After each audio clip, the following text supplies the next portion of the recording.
新聞熱話咧，就係 One word can ruin your future， 即係一語咧就毀前途噶啦。嗱，喺20號星期五新聞報導咧，亦都指呢個香港屯門商會一間中學啊，一位校長咧就因為帶領啲 study tour 啊，即係啲學團咧就去旅行啊，去新加坡。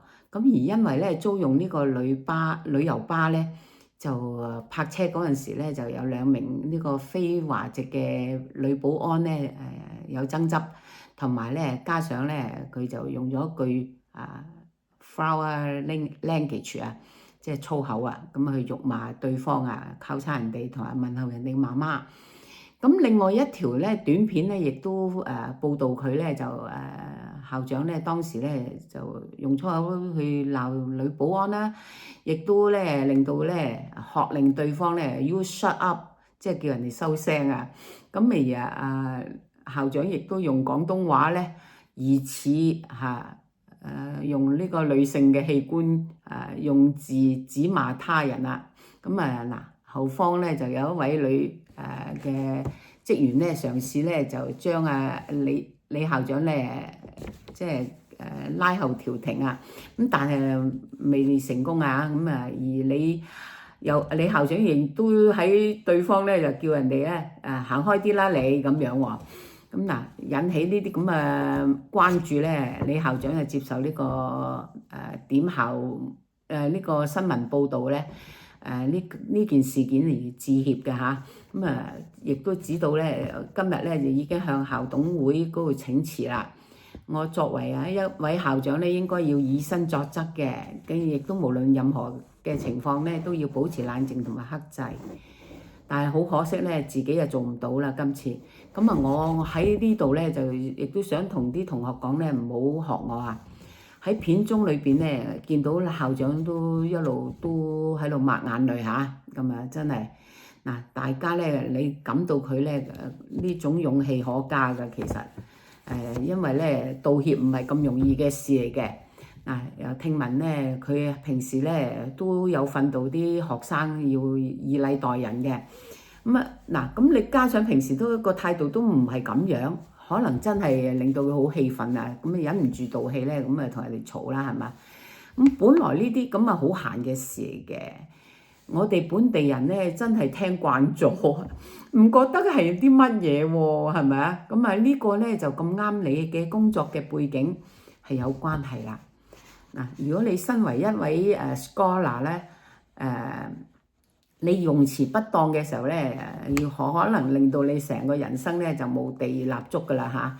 因為咧好多時候小意思咧而導致你傷人噶，身敗名裂噶嘛。真係好似咧 empty the bag at once 啊，即係一鋪就同你清袋噶啦。喺言行上邊咧，你就因為你係教師嘅專業操守啦。如果你咧違反咗教師嗰個操守，或者損害咗學校嘅聲譽咧，你就校方咧必定會嚴肅咁樣去處理你嘅。其實咧我都為佢難過啊，因為咧一句粗語咧就個後果咁鬼嚴重係嘛，令到自己咧多年嘅成就咧一敗塗地啊！呢個咧就係學者同普通人嘅分別啦。唔知道近嚟咧喺香港即係啲生活咧可能有啲壓力啊。難得咧就啲人咧就好中意